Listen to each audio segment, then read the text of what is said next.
तो दोस्तों आज की इस वीडियो में हम लोग न्यूटन्स का यूनिवर्सल लॉ ऑफ ग्रेविटेशन इसके बारे में बात करेंगे। ठीक है, तो सबसे पहले देखते हैं दोस्तों ये लॉ है क्या, उसका स्टेटमेंट देखते हैं यहाँ पर। तो दोस्तों लॉ क्या है, देखिए इस लॉ को समझने के लिए देखिए दोस्तों यहाँ पे दो ऑब्जेक्ट्स लिए हैं मैंने। ये एक ऑब्जेक्ट है जिसका मास m1 है, ये दूसरा ऑब्जेक्ट है जिसका मास है दोस्तों यहाँ पे देखिए m2, और इन दोनों के सेंटर के बीच का जो डिस्टेंस है वो है d। तो अब समझते हैं लॉ क्या है। देखिए दोस्तों, every object in the universe attract every other object with a force. मतलब कोई भी ऑब्जेक्ट हो यूनिवर्स का, वो दूसरे ऑब्जेक्ट को अपनी तरफ अट्रैक्ट करेगा विथ अ फोर्स। तो ये ऑब्जेक्ट इस ऑब्जेक्ट को अपनी तरफ अट्रैक्ट करेगा, तो ये ऑब्जेक्ट भी इस ऑब्जेक्ट को अपनी तरफ अट्रैक्ट करेगा विद द सेम फोर्स। ठीक है, ओके। अब इस फोर्स के बारे में क्या बोला गया है, देखिए दोस्तों, a force which is directly proportional to product of their masses. Okay, तो ये जो फोर्स है, ये फोर्स क्या बोला गया इसके बारे में, is directly proportional to product of their masses. Product of their masses मतलब क्या होगा दोस्तों यहाँ पे m1 इंटू m2। और फोर्स के बारे में और क्या बताया गया है, देखिए दोस्तों यहाँ पे inversely proportional to square of the distance between them. Inversely proportional to हम कैसे लिखते हैं, मान लेते हैं A is inversely proportional to B लिखना है आपको। तो ये कैसे लिखते हैं दोस्तों, A is inversely proportional to B, हम ऐसे लिखते हैं। ठीक है, वैसे ही दोस्तों देखिए ये जो फोर्स है, ये force inversely proportional to square of the distance between them. कैसे लिखोगे, force is inversely proportional to what, square of the distance between them, मतलब डी का क्या होगा यहाँ पे square. Okay, so force is directly proportional to product of their masses and force is inversely proportional to square of the distance between them. अब दोस्तों ये दोनों भी चीज़ें अगर हमें एक इक्वेशन में लिखनी है तो हम कैसे लिखेंगे, F is directly proportional to product of their masses and inversely proportional to square of the distance between them, ऐसे लिखेंगे। ओके, लास्ट वीडियो में हमने देखा दोस्तों कि प्रोपोर्शनलिटी साइन अगर इक्वल टू साइन में कन्वर्ट करना है आपको, तो आपको क्या करना होगा, देखिए दोस्तों यहाँ पे आपको इक्वल टू लेना होगा और यहाँ पे एक लेना होगा कांस्टेंट। ठीक है, ओके, ये प्रोपोर्शनलिटी साइन को इक्वल टू साइन में कन्वर्ट करते वक्त आपको यहाँ पे कांस्टेंट लेना होता है, और आगे की जो टर्म है उसको वैसे ही लिखते हैं m1 m2 divided by what, D square. अब ये जो कांस्टेंट है इसको यहाँ पे दोस्तों जी बोला गया है। कांस्टेंट को आप किसी भी लेटर से दिखा सकते हो, न्यूटन ने इसको देखिए जी लेटर से दिखाया है, कैपिटल जी लेटर से दिखाया हुआ है। तो एफ इज इक्वल टू क्या होगा दोस्तों यहाँ पे, जी m1 m2 डिवाइडेड बाय क्या होगा दोस्तों यहाँ पे देखिए डी स्क्वायर। तो ग्रेविटेशनल फोर्स निकालने का एक फॉर्मूला हमें यहाँ पे मिल चुका है, जो कि है Gm1m2 divided bye D square. अब दोस्तों ये G क्या है, G कांस्टेंट है। ठीक है, इसको क्या बोलते हैं, universal gravitational constant. Universal universal gravitational constant, gravitational constant. ठीक है, और दोस्तों इसकी जो वैल्यू है, वो वैल्यू कैवेंडिश नाव का एक साइंटिस्ट था, उसने फाइंड आउट की है। ये वैल्यू कितनी है, देखिए दोस्तों यहाँ पे G is equal to 6.673 into 10⁻⁻11। और इसका जो यूनिट है वो यूनिट क्या है, देखिए दोस्तों, न्यूटन मीटर स्क्वायर पर केजी स्क्वायर।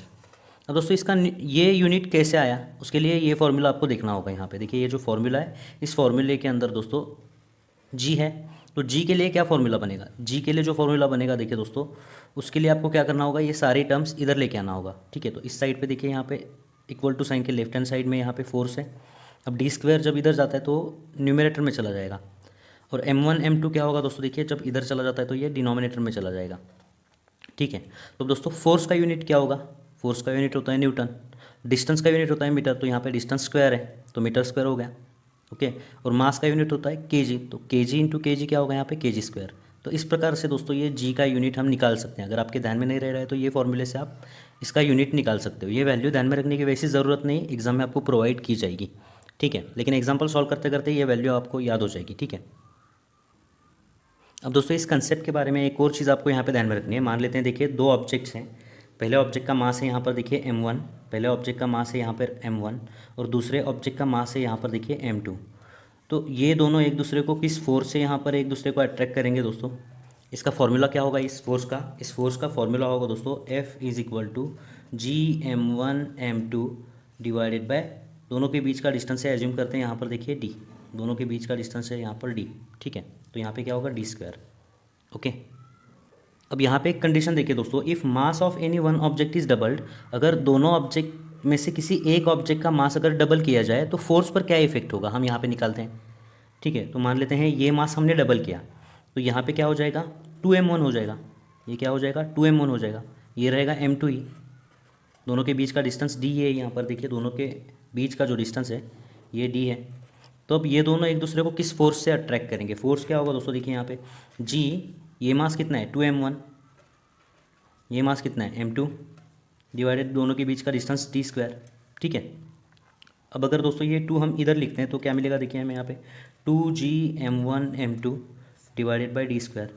तो जब मास m1 m2 था तब फोर्स इतना था, जब एक ऑब्जेक्ट का मास हमने डबल किया तो फोर्स कितना हो गया, देखिए दोस्तों यहाँ पे 2 into gm1m2 divided by D square, मतलब इसके डबल हो गया ना। तो यहाँ पे क्या लिख सकते हो आप, यहाँ पे force will B double. If mass of any one object is double, किसी ऑब्जेक्ट का मास अगर आप यहाँ पे डबल करोगे तो फोर्स क्या हो जाएगा, यहाँ पे डबल हो जाएगा। ठीक है, एक और कंडीशन यहाँ पे ध्यान में रखते हैं। अब अगर distance between two objects is doubled, अगर दोनों के बीच का डिस्टेंस अगर डबल किया जाए तो फोर्स पर क्या इफेक्ट पड़ेगा, देखिए दोस्तों। तो जब डिस्टेंस डी था, मास m1 m2 था, डिस्टेंस डी था, तब फोर्स इतना था। ठीक है, अब दोस्तों हम क्या करेंगे, ये दो ऑब्जेक्ट्स जो हैं, मान लेते हैं इसका मास m1 है, इसका मास m2 है, तो इन दोनों के बीच का जो डिस्टेंस है उसको डबल करते हैं। तो जब डिस्टेंस डबल हो जाएगा तो d का क्या हो जाएगा, 2d हो जाएगा।